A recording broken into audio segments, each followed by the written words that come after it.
Welcome. My name is Andrey, and this is My World to Travel. We're talking about Tahiti again. I have my cup of Tahitian coffee ready to go. And as you know, my friend, a fellow travel planner extraordinaire and Tahiti legend at this point, Christina, is in the waiting room. So let her in. Hi, Christina. How are you doing? Andrey, good morning. Irana, how are you? I'm good. Who else do we have joining us here today? I don't know, but I dressed up, so I'm ready No. for a great day. Okay. Well, I I think think that there's today we have Deaner, our good friend Deaner. Good morning, everyone. morning. I guess we can cheers right in the morning with coffee. That's right. I got my cup. And who else is here? Who's our I love final your. guest, Christina? I think we have Kristin Carlson from Tahiti Tourism. That's just like my mental vibe that I'm feeling right now. Well, let's see. Let's see. Drum roll. Yeah. Oh, I was right. Oh my gosh. Wow. Is this a brag? I am so glad I got invited to this party. Oh my God, it is. Thank you. Thank you, Now guys. it's a party. There's four Now of it's a us. party. It's official.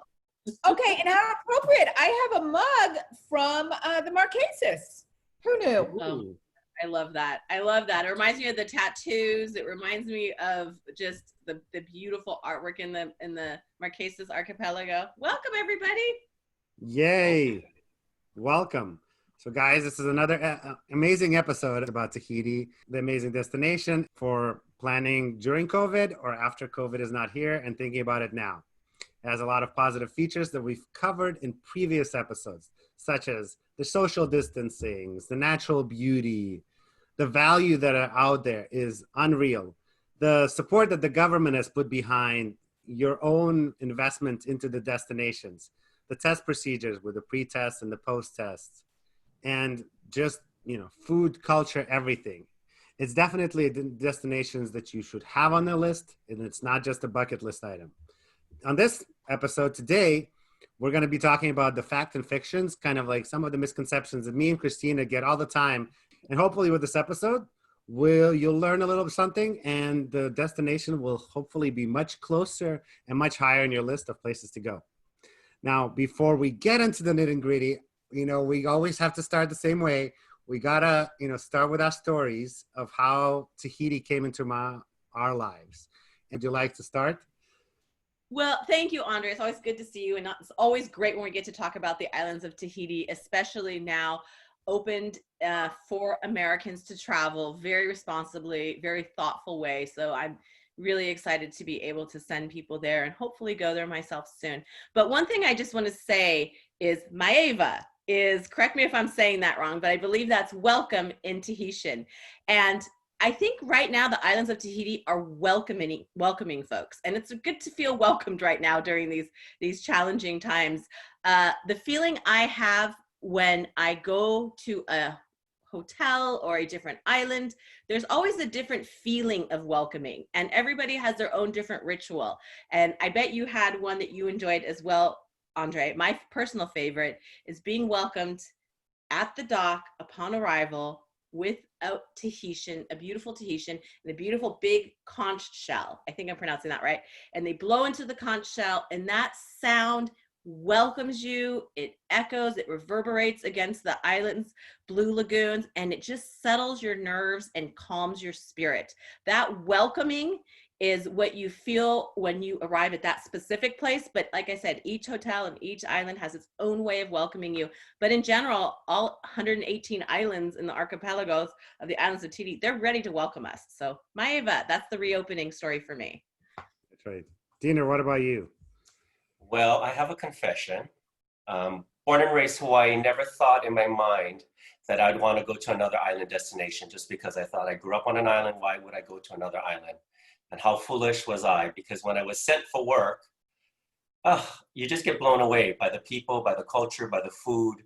And then you realize how closed-minded I was in thinking that it would just be another beach destination when it isn't. And so it will forever have my heart.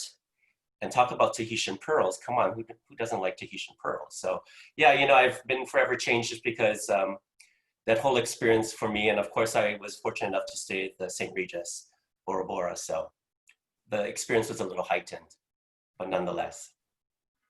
And Kristin, what about you? Sure, mine's a little similar to Deaner's more than Christina. Other than I didn't grow up in Hawaii, I grew up in New Jersey. Slight difference. But anyway, I was fortunate enough. I'm the daughter of a airline executive. My father worked for Pan Am, and so by the time I was 18, I had been to 60 countries. However, I had not been to the Islands of Tahiti. And then my first job out of business school was at a luxury boutique travel PR firm, and I represented the Bora Bora Lagoon Resort. And took a fam trip there, and yes, just seeing the beauty and all the different colors of that blue lagoon is unlike anything else in the world. And so that was in the early to mid 90s. And then when I had the opportunity to work for Tahiti Tourism starting in 2011, it was truly a dream come true. That's some great stories. So today we're here to talk kind of about some of the misconceptions. And let's go straight off the bat. One of them, is a lot of people I don't think realize where Tahiti is, and they say it's too far. Now, I will, clarify that it's only 8 to 10 hours away, depending where if you're on the West Coast, and there's nonstop flights from San Francisco and Los Angeles. And, the East Coast people just, fly, visit the West Coast, the best coast, and then, go to the islands after that. Now, how do you guys address that issue? Is that something that comes up a lot? Does anybody want to speak to it? All right, Kristin, go. Sure, I will. Yeah, so many times, I do these trade shows or consumer shows, and people say, oh God, it's on the other side of the world. And I know people think that because it seems so beautiful and so remote and so pristine. How can it be that close? But it's 8 hours, like you said, from either Los Angeles or San Francisco. You can't, from Los Angeles or San Francisco, you can't get to the Caribbean in 8 hours. I've been fortunate to have some work things like at the Turks and Caicos or different parts in Mexico, and it almost takes me 24 hours to get there. So again, just 8 hours nonstop, Los Angeles, San Francisco. And so many people in the US are used to going to Hawaii. Hawaii is just 5 hours from LA or in San Francisco. So it's just another drink or two or a movie and you're there. So just to continue talking about Hawaii, and it's something people that know about, Hawaii has, 4 islands, Tahiti has over 100. And a lot of people will ask, do you have to stay in one? Can you, go back and forth? That's one of the things that comes up a lot. Christina, you go a lot. You like to see some new things. How has your experience been exploring the various islands? I think it really depends on what your intention for the trip is and where what you're feeling for. But a 4-island itinerary is very easy to do. The travel time between the islands is very easy. Marriott to the island of Tahiti has a very local ferry that's under 45 minutes. It's very comfortable, very fun. The outer islands, you can do 45 minutes to an hour. So traveling within the islands and outside of the Society Islands into the Marquesas and the Tuamotu, getting really different feelings and flavors of different destinations. It's like multiple destinations in one. But I just want to say really quick about the travel time to get to the islands of Tahiti. A lot of times, folks, I think it's just opening up the perception, because I'll say, well, where was your trip last year? Italy, France, Spain, Ireland. Okay. Those destinations are all 9, 10, 11-hour time difference away. Never mind the 10-hour flight.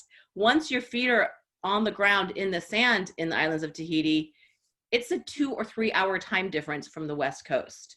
So it's just understanding that, when you travel, it's closer than you think, takes less time, and the time difference is shorter than you realize. But very great to do multiple islands when you're there, and easy.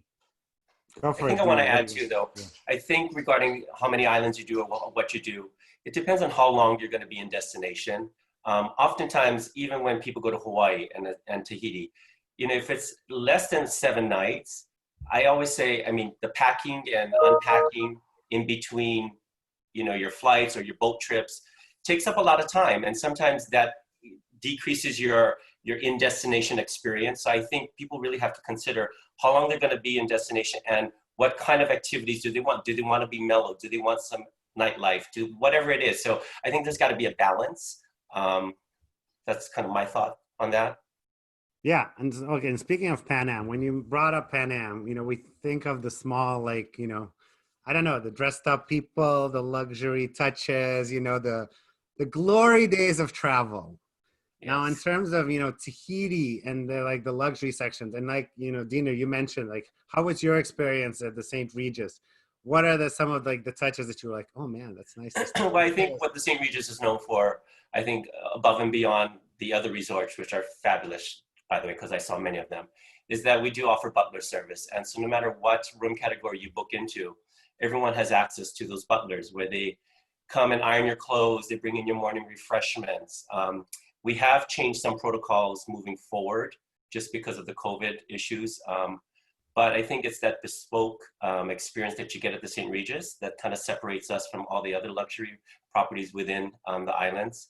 But I got to tell you, not one resort will fail you. They're all so beautiful, and the people are just so genuinely nice. Just think about somebody speaking French, Tahitian, English. It's a beautiful thing. Chinese often too. So really great culture. Is there a lot of things to do in the islands? Some people think that it's a resort destination. That once I check into my room, I go to the beach and then that's it.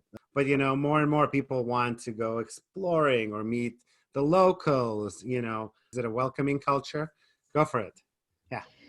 Right. It is absolutely a welcoming culture. And I always say, if you want to just go and flop and relax, you can do that. But as Christina's mentioned, and we've talked about, there are 118 islands, 5 different archipelagos, all with some unique distinguishing characteristics. And that's why you really want to use a certified Tahiti specialist to book your trip, because it's kind of like matching, the same person who wants to go on a Carnival cruise probably isn't going to be comfortable on a Crystal cruise, and vice versa. And so that's really where the travel advisor's knowledge comes into play. For instance, if you're really into archaeology, then you probably want to go to Huahine, because that's one of the islands with the densest collection of archaeological sites. Similarly, Raiatea has a UNESCO World Heritage Site, and that is the ancient moray, 1,000 years old, Tapu Tapu Tea. I always say that 10 times fast. There are also some areas where you want to go to if your clients or if you as a consumer are a diver, you absolutely want to go to the Tuamotu. So again, this is where the knowledge and experience comes through. So yes, you can relax if you want to relax. You can see archaeology. You can do active. There's zip lining on a couple islands. There's horseback riding.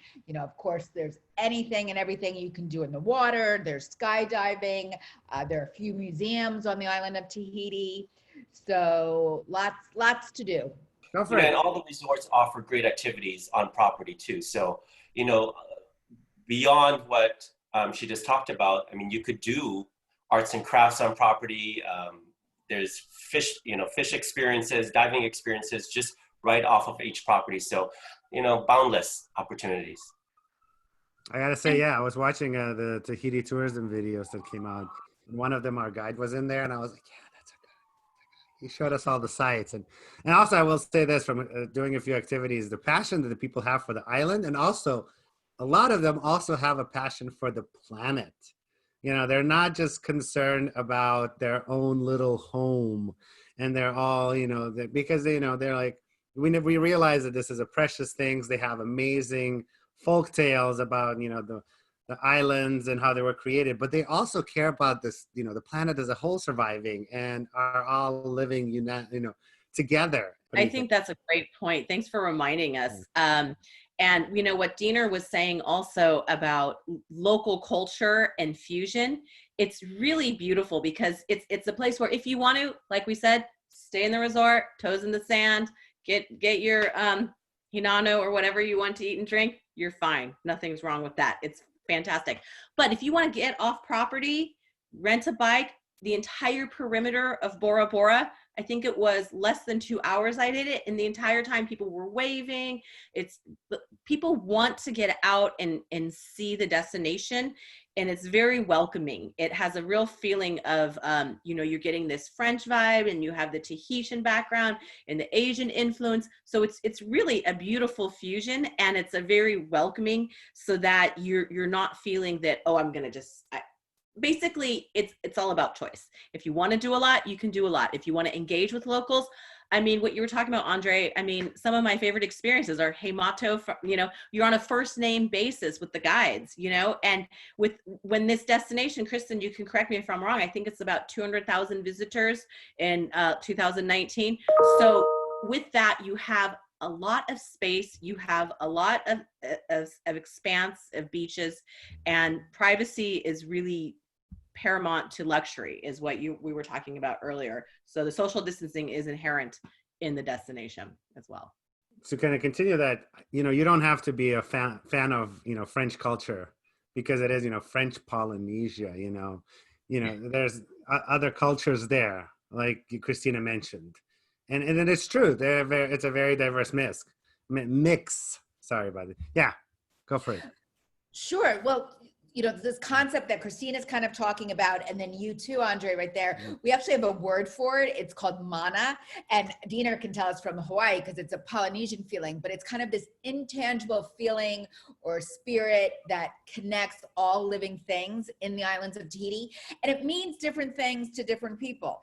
And for some, it might be that feeling when you walk on the sacred, or in some cases don't walk or touch on the sacred areas around the marae. Or for me, honestly, it is kind of like we talked about, when you get on that boat in Bora Bora and have your boat transferred to your resort, and you cannot describe the different color blues, and then Mount Otomano coming out of the water and the clouds. Like, for me, that's my mana experience, because it's so otherworldly, and it makes, gives me chills. But for others, it could be their poisson cru, the dish of the country, so it's real intangible and hard to describe to others. So I would just encourage everyone to come visit the islands of Tahiti. Deaner, how did you feel? That you can't describe. Deaner, how did you feel? For me, it's always been when I'm by myself in a moment. And there's something that just comes over you that you can't explain. And to me, that's what that is. And some people are, when they get off the plane and they smell the destination, because there is a smell, right? It smells beautiful. That's their mana. So it really is very personal. And, what works for that person, what they feel is different from another person. So again, very personal. And so, we've covered, some things now, weather-wise, and bugs, weather and bugs. Mosquitoes sometimes love me, but if I'm with the right person, they don't. But, that right person can't always come with me. So did you guys, were there a lot of bugs? I know I had to apply. They were like, apply a lot. And then, of course, the locals like, eat the right food and do the things, and then you don't have to do anything. But, and it was comfortable. At some points too humid, but are there rainy seasons? Is there a good time, bad time? Yeah, Kristin, go for it. Sure. So being from the tourism board, kind of the nuts and bolts, I'm happy to share, weather and bugs. Yes, we are a tropical destination. So what does that mean? There will be some heat and humidity and some bugs. But basically, we have year-round 80 degrees weather, both ambient and water temperature. And while there are seasons, there's very little differentiation in temperature. Now, the seasons are reversed because, of course, we're on the other side of the equator, although on the same side as the international date line as the US. So their summer is our winter, so like November to February. So that can be more humid and hotter. So, we're talking sometimes, some days, maybe 93 instead of 89.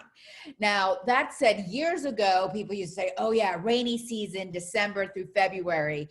But, there has been different changes in weather patterns, whatever you believe. And I can tell you, for about 5 years in a row, I went for the first 3 weeks in December, and only 1 year did I have much rain at all then. So, it's similar to Hawaii in that, you may get, if you're there for 10 or 11 days, you're going to see a little rain probably. But typically it clears up. And there are some areas that are known for less rain. For instance, the Tuamotu, the Rangiroas, because they don't have the high volcanic islands to trap the clouds. There it tends to be some of the best weather. So, yeah. And what about swimming, guys? Like, what if people can't, I constantly come across people that live by Ocean Beach, right outside my window, and they can't swim. Is there a lot to do if you're afraid of, hopefully you're not afraid of the water, but you're just not a strong swimmer? Christina, yeah, go for it. I have to say, one of my favorite things is when folks say, well, I'm scared of sharks or I'm scared of the water.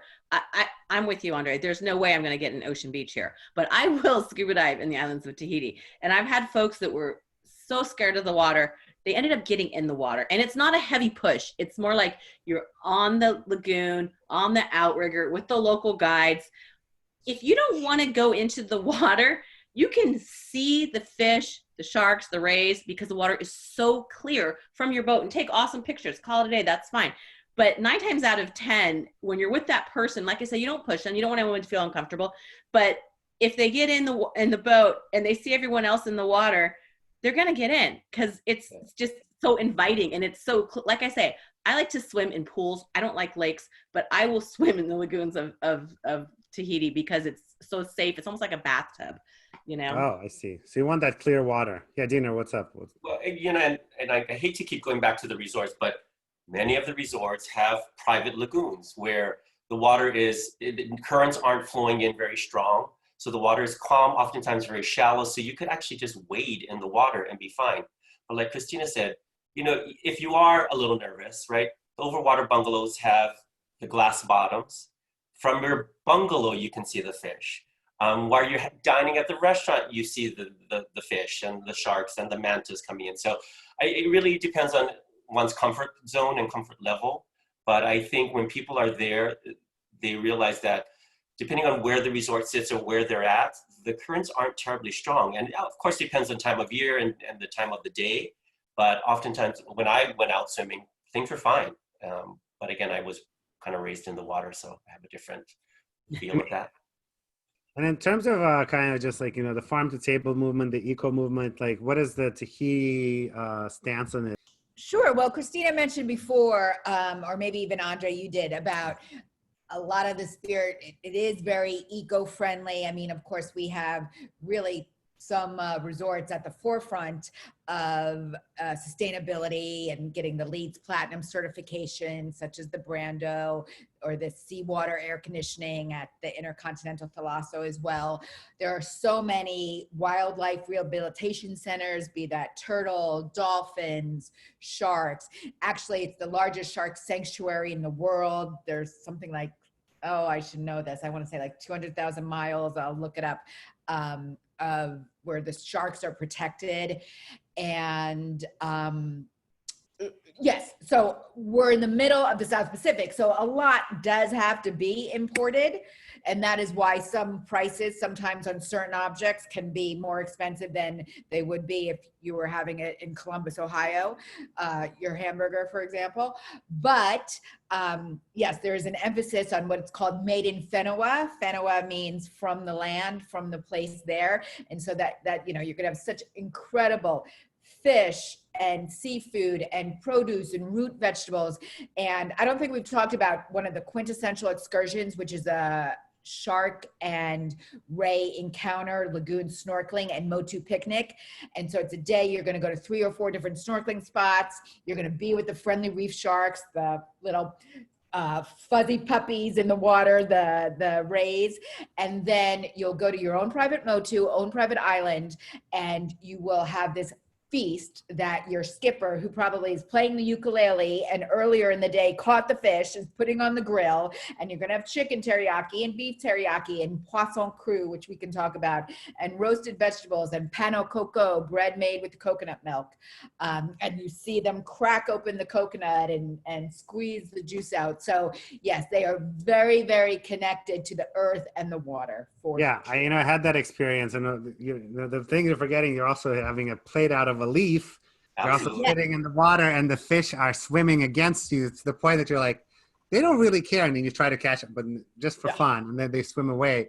And I have to say that when I did the shark dive, when you go past the corals and into the deep blue waters, and they did have those, the sharks on the surface, they're like fine. And then they're like, look down below. There's I think the yellow shark. There's a lemon or tiger. yeah, and then like you're like, oh, cool. So that's a slightly more, bigger shark. And then I think at one point I was like looking at it, and it kind of looked at me, and I don't know. It's, I blame Jaws. I did have a slight like, ooh, maybe just a slight tingling, but I think we all get that. That's right. So, but now let's talk about the most important thing, like, the Overwater Bungalow. A lot of people know Tahiti for that, but also a lot of destinations have pretty much just, Mexico has an Overwater Bungalow. Southeast Asia, a lot of places have Overwater Bungalows. Maldives, Seychelles. Overwater Bungalow is now a term for a luxury accommodation, but they were created in Tahiti. So, guys, what are your thoughts on the Overwater Bungalow experience and why it's special in Tahiti? Yeah, so so my first and only trip, I was fortunate to stay in both, an overwater, and then I moved over to a beach. And here's what I think. I think we've all seen those pictures, right? Because like you said, Tahiti was the first, and it's magical, and the Tiffany blue waters, let's call it Tiffany blue waters. And you see Mount Tumanu in the background, and you see this beautiful picturesque thing. And so you have a vision, and you get there and you stay in one of those, and it's exactly what you thought it was and more. But here's what I would say, because I was so excited for that experience and I loved it, but I was privileged enough to stay in a beach bungalow for 2 nights. And that experience itself as well was so breathtaking because it was so private. Because we only, depending on what resort, they only have a few usually on the beach because most of them are over water. And so I think sometimes splitting up the experience for people is a great option because you get the best of both worlds. For me, the beach experience was just coming out of my, my bungalow and going right into the sand and right into the water was perfection. But I tell you that Overwater Bungalow where you're just sitting, having your morning coffee and watching the fish and the water and the sound, the smell, all of it, you cannot imagine it. Kristin, what about yours? Since you've been in like probably most of them. Yeah, exactly. And I would just say, we always say imitation is the sincerest form of flattery. So the Overwater Bungalow was actually constructed over 50 years ago in 1967 for the very first time as a tourist accommodation on the island of Raiatea. And it is so uniquely suited to these warm, protected, clear lagoons that are not tidal in nature. And yes, of course there are in Mexico and Jamaica and the Dominican Republic, but your experience also once you come off your bungalow or out of that pontoon is going to be so different for all the reasons we've spoken about here today. It's this French Polynesia culture, which is very different than these other cultures. And so it is the quintessential experience, although I completely agree with Deaner, whether you're on a beach bungalow where you can go right to the sand, or I also love the garden bungalows because typically you'll have some lush landscaping around you and your own private plunge pool, your outdoor shower. And we actually have, other types of different accommodations, even what we call Tahitian guest houses. And again, here's where it's really important to talk to your travel advisor and your certified Tahiti specialist, because they're going to know which type of accommodation and plan is the right one to match up with what you want to do. Yeah, and Christina, in your 20 years plus, countless trips, tell us about your, Overwater Bungalows stories. Well, I agree with Kristin Deaner and all of you about everything, mostly. But the Overwater Bungalows, they are very personal. And, some people want the deeper waters because they want a different experience snorkeling. Some are not comfortable with the deeper waters. Some want more privacy. Some want to be closer to the center of the island and the resort that they're at. So it's really important that we go through the resort maps. We work closely with the folks in destination. That's something I really love about the Islands of Tahiti is you have this extra leg that's in destination that can help you. And it's very manageable because of this feeling of mana and community where people will help you to make sure that your guests are navigating the best situation and location for them. And as we covered before, with most of the hotels on average being only 80 rooms, you're never too far from the water. But I would say that the Overwater Bungalows were created in Tahiti because of the coral, protecting kind of the land, because the water is clear, because right outside, as you step down the ladder, you are surrounded by the nature. The corals are right there. The fish are sitting next to you. The same is not, it's not true of Mexico. You can't just build, if it's something just on the water, that doesn't mean, the ladder goes into darkness depending on the tides and all the sands.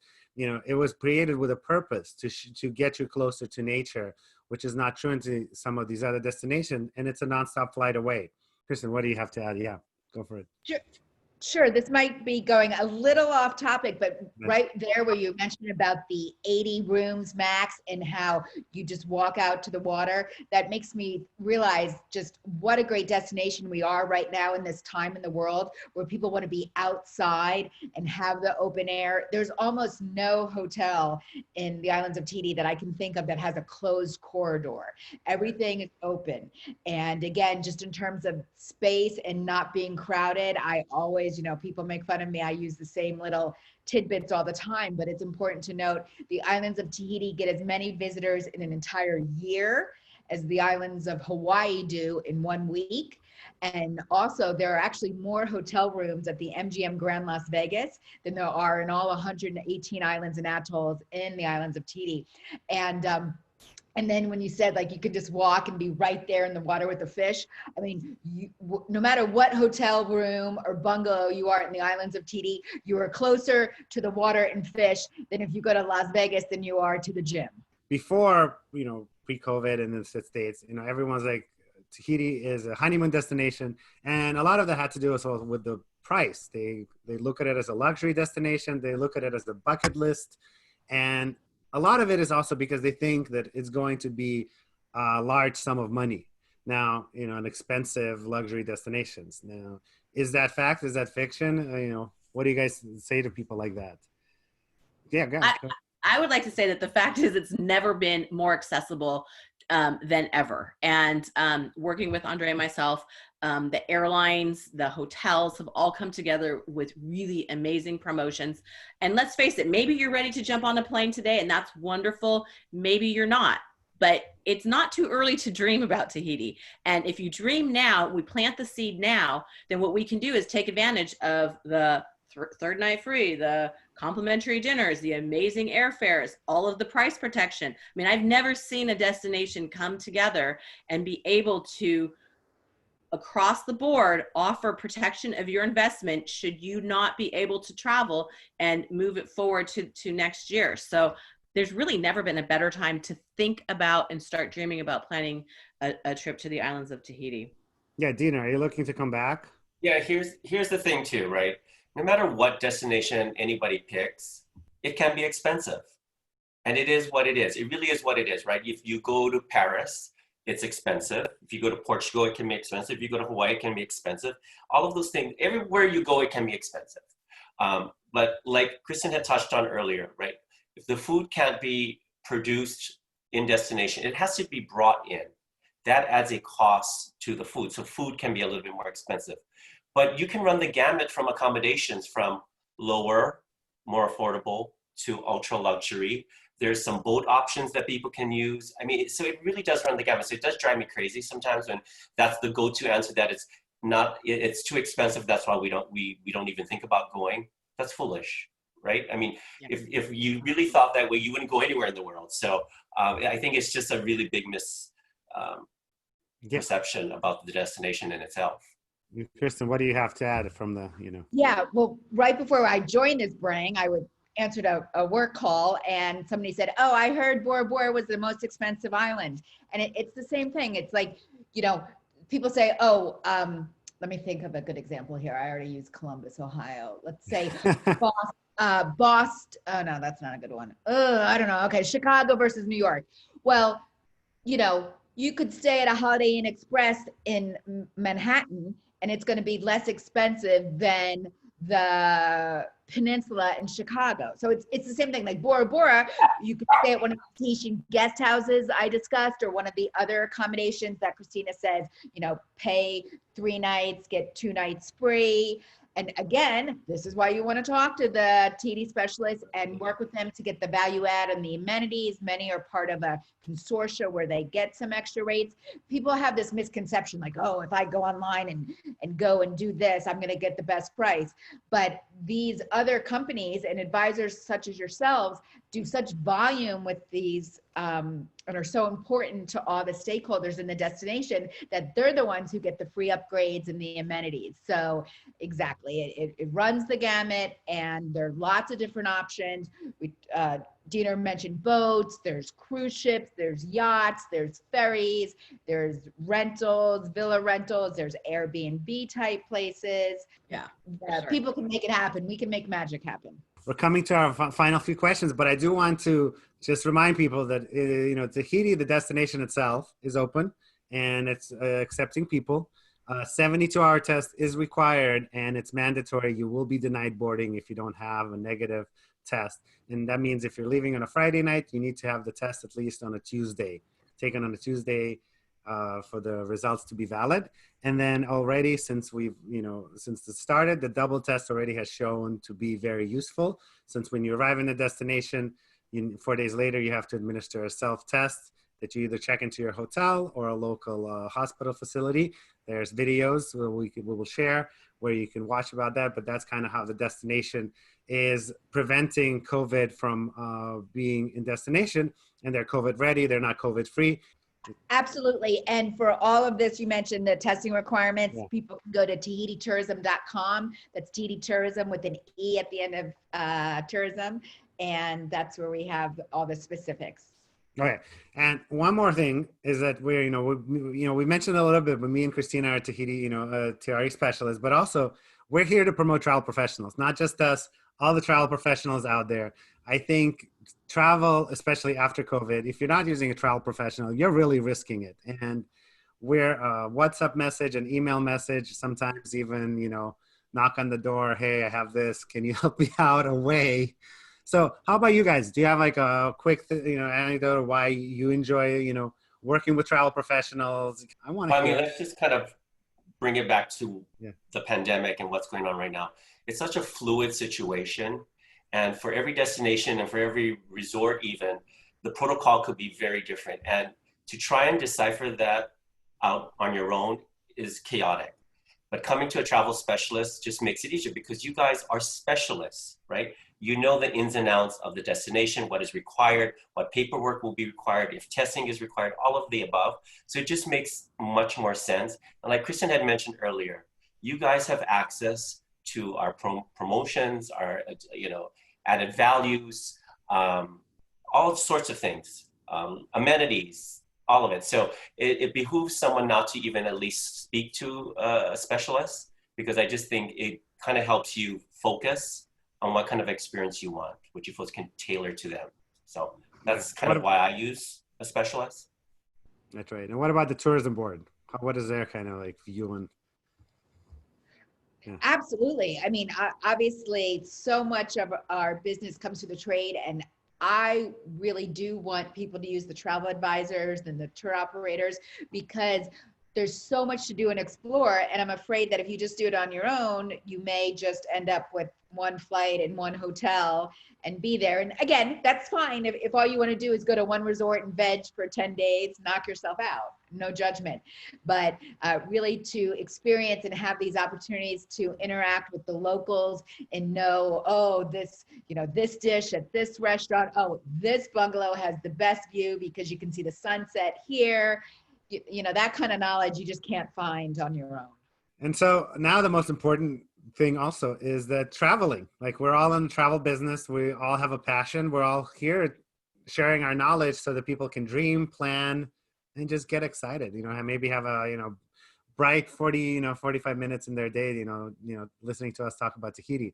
Now, are you guys yourself ready to travel? Is it something on your mind? Are you planning something for 2021? I'll update me first. So I've booked 4 nights at the Fairmont Sonoma Mission Inn. It's going to be my mother's. Yeah, now I know the insider tips to bring your own and refill. I've never thought of that. And that's green too, because I'm reusing the packaging, Deaner. I have my own tube to just, Absolutely. oh man, this is next level stuff, guys. This isn't fine. So yeah, I'm going to spend 4 nights there, see how that goes. And then I was going to do a little California kind of exploration around, see what the social distancing is like at, Farmhouse Inn, Ventanas.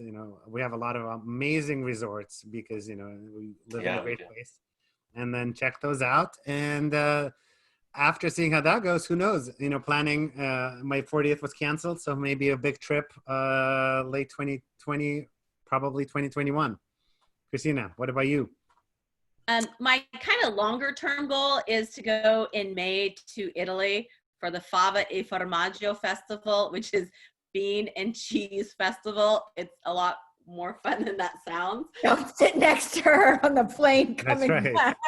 Okay, it's not those kind of beans. It's like the sugar snap beans, fava beans. Yeah, but okay, Still. That's fine. Any way it takes to social distance is fine with me. That's fine. Any excuse, right? So, it's an ulterior motive because we usually go every year to see my in-laws, and we missed it this year. And I just got to say, Italy's doing so great. They give me a lot of inspiration of where we can be and what we can do. So, when you get down, it's like you kind of got to lift yourself up and think about the colors in the lagoon, or think about that, Italy's doing really good. And I'm in May, I want to go there, but before then, I do want to do some little local trips, and I'm getting ready. I'm dipping my toes in the water. Yes. Awesome. What about you guys?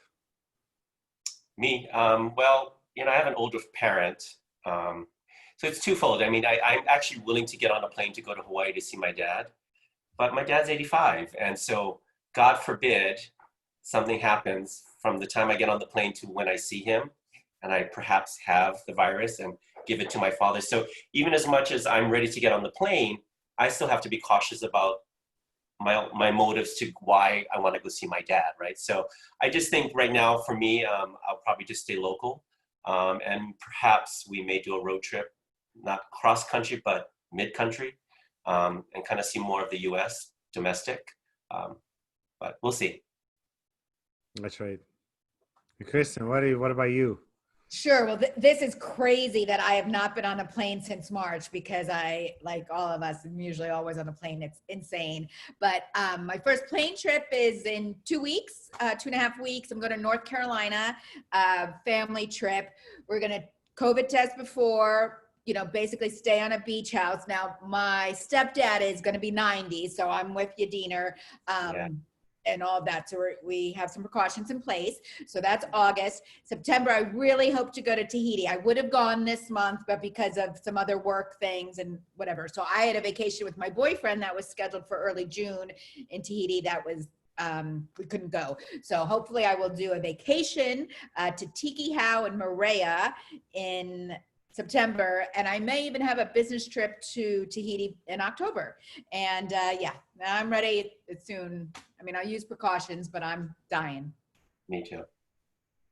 That's right. I think on a previous episode, Christina, we were invited to a hotel opening in Tahiti, right? So we could be, That was Dave McKay, Bora Bora. Right. Yeah. Dave was like, oh yeah. Actually, I should, maybe it'd be Tiki How and Bora Bora.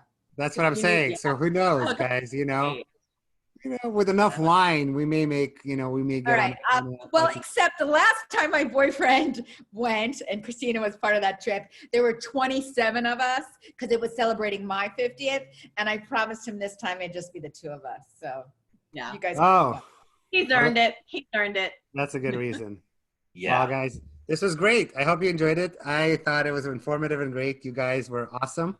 Thanks so much. I love our industry. I love you guys.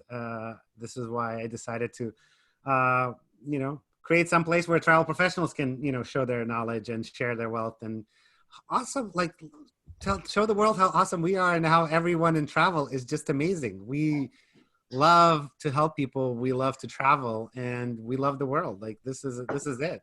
That's why we do it, you know. And I hope that that this brightens somebody's days, but also people learn something from listening to it. But so I'd like to thank you for your time, and I look forward to seeing you on the islands or somewhere close, and that travel comes back stronger than ever. Thanks so much, everyone. Thanks, guys. Thank you. Thank you. Bye. Bye.